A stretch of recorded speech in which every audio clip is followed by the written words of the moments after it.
anybody had ever heard of was the Apostle. And he was still in business. So I don't have a story about getting to be a Skywalker, whatever that is. Here's our next question. Oh, thank God. And here's our last question. On with it. Okay. I was wondering if you guys took anything as memorabilia off the sets. Yeah, lots of stuff. You Such as? Well, you can't. Like, you really got to Sure you screw can. the props guy. I haven't. What have you guys They done? replaced that stuff. They can. You're really not. Well, I told you I was like a geek for books, and I was like taking home cartons of books, and then I got home and picked them up, and I realized they're all hollow. They were problems. You gotta But they're a understand. fast read, so. His office or his house on set. I mean, I've never seen more books in one room than I've seen. Like, you literally, You haven't when seen you're my waiting, real house. when you're waiting, well, no, you're right. But when you're waiting between scenes, because as an actor, there's a lot of waiting around. You just pull a book off. As long as you put it back in the same place. You just pull a book off there. You sit and you read you can read forever. What you There's can't so many read books about in his office. is demonology or anything supernatural. Those books on Bobby's shelves are the autobiography of Joan Rivers, No, they're not. How to Get Ahead in Canadian Economics,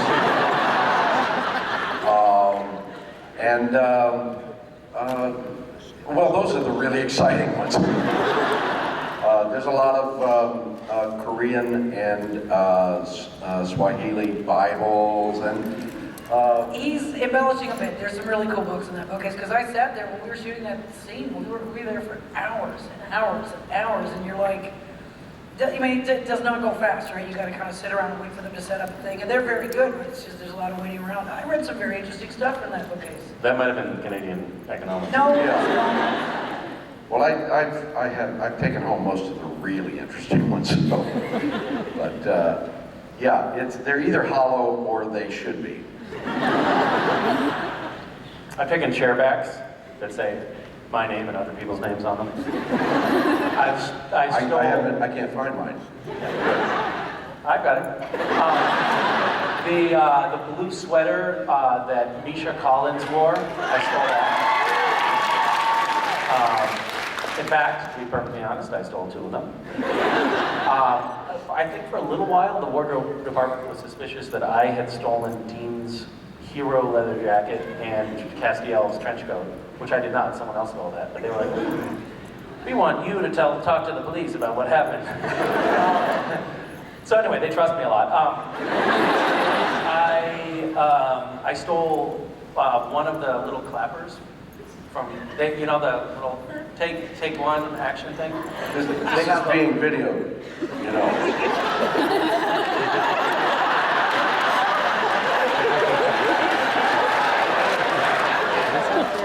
But, and obviously, euphemistically, when I say stole, I mean admired. This is the world's most intricate episode of Cops.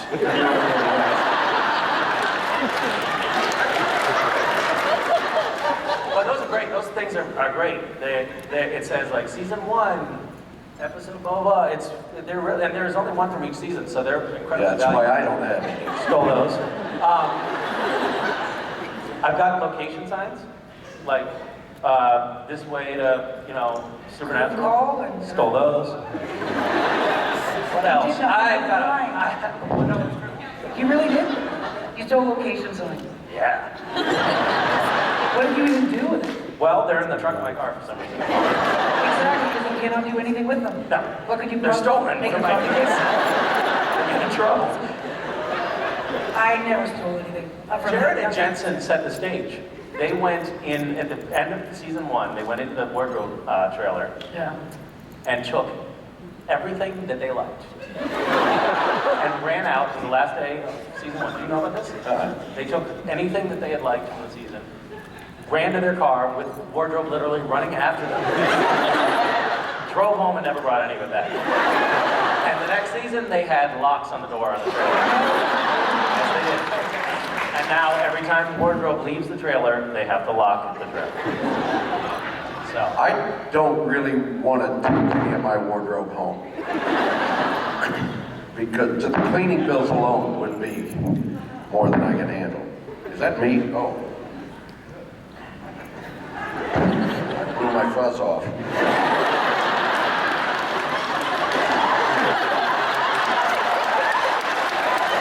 Right there, ladies and gentlemen, I blew my fuzz off. In a nice way. That has now become the ringtone of thousands. I blew my fuzz off. Even more than Nerdalicious? Probably tied. We've got our next question. Okay, this is for Misha. How did you prepare, like, to play as yourself in a this? He just got less obnoxious.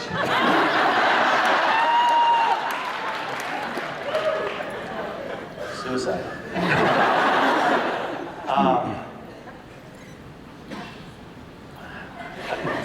That was fun. It was fun playing myself. I can't believe that why weren't you there? What happened? I was in the original draft of the script, French mistake, but the original draft was about 12 pages too long. Yeah, and also I think it was super expensive, that episode. Yeah. They can't afford you. Yeah. And he's a high maintenance. No, I mean, They- high maintenance and hundreds of dollars. Yeah. They might have had to cancel an entire other episode. Yeah. So, I got the first script and I was like, this is a hilarious idea, but can you make the Misha character, I sent emails down to LA to the writers, can you make the Misha character more of a douchebag? And they were like, yeah, we'll see. And then they did another draft and it was not that douchebaggy. And I was like, guys, come on, you gotta help me out here. And they're like, we don't want people to hate him. And so then I had to sort of improvise more douchebaggery into the script. I love that word, by the way. It's my favorite word. Wasn't there because it was important. Like as a matter of his personal integrity, I didn't want people to think that I was a nice guy. So not a big worry. no, no, but you know, people don't know. I mean, some people might think I am, and I wanted to be careful. I'm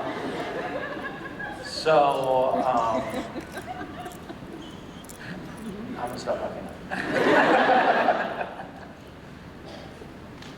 All right. Hi again. Hi. So I'm going to direct this question to Samantha and Jim because I know what happens, Misha, if I try to ask you a I question. know who you are. He lies a lot. Do you want to come stand very close to me? It's like, No. Now you've anybody else you want to come? say yes? Kayla? Yes. Yes, hi Kayla. Hi, Misha. Kayla normally dresses as Castiel at Supernatural conventions, and she has a wig on, a little Castiel wig and a tie and stubble, and looks very square and boyish in her trench coat. Not so much now. Why don't you come here for just 1 second? I was like, I know your face, but I don't know who the fuck you are. Good. Smart. Very smart. Look at That doesn't look anything like Castiel. Thank God.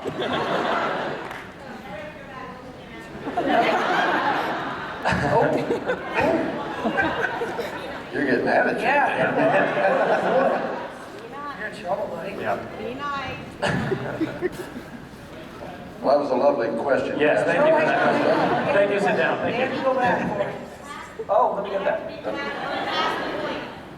Pardon me? I'm past the point. Yeah, There we go. Okay, so sorry, what was the question? All right. Have you ever played any pranks on set? And if not, what would you do? You know what? Jared's kind of got that covered. He really does. I mean, he's the kind of the guy, so you can't outdo him. And if you did, you get hurt because he would outdo you. So you don't want to throw oil on that fire. Personally, the guy, he's done some painful things. The thing with the gas, with the dry ice thing. I missed that. You guys never had that? He's never done that to you. What are you talking about? The thing that they clean the lens with, they got the dry ice that comes yeah. out of the, whatever that thing is. Yep. He comes up behind you. Like, He comes up behind you and he does that little. He comes up behind you and he does that little. He does that little gun. nobody's ever come up behind me and done that. He does a little gun on your ass, but he waits because what he does is he turns it on, but it takes a couple seconds for it to really kick in. And oh my God, it's really painful. You guys have not had that, really? No, but He would never do that to us.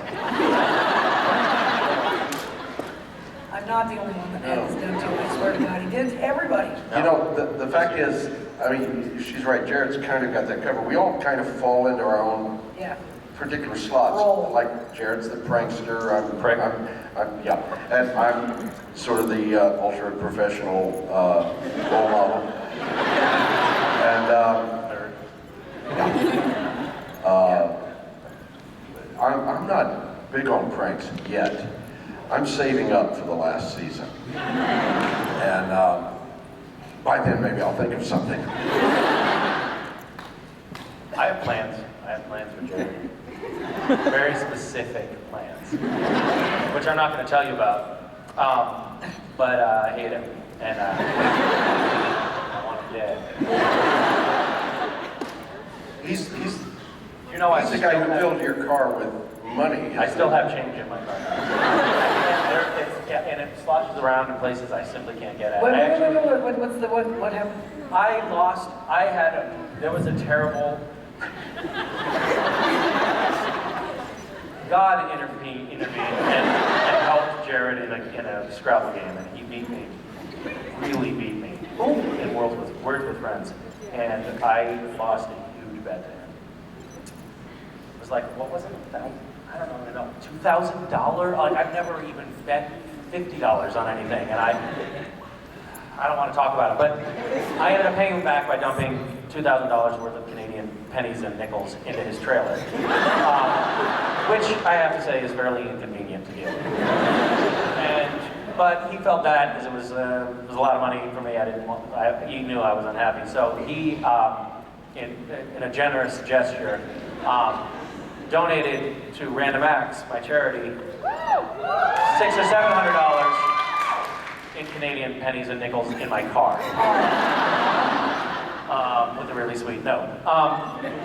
So there's still change in there, and he's And that's why I don't do charities. I no longer park my car by the trailers because I'm sick and tired of having flat tires.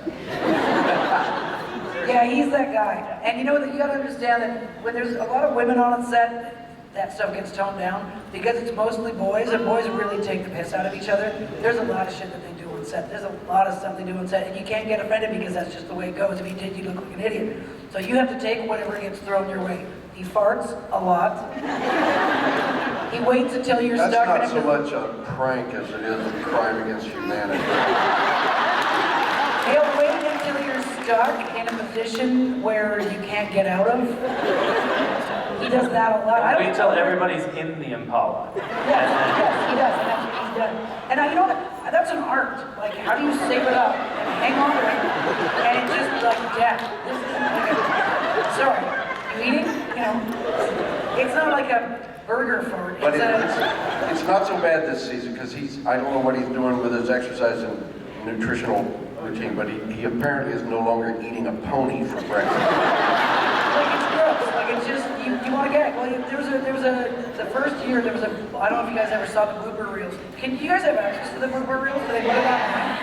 Okay, if you go back to the first year, there's a scene when they're in the car, and Jensen he's gagging. He's literally, he's the poor guy, he goes through the worst, right? So the minute they get in an enclosed space, the windows go up. He's just... Go and find it. It's very, very, if you haven't seen it yet, it's very cute. It's very funny. So Jared's the guy. He's the guy. You gotta kind of leave that to him. Me, personally.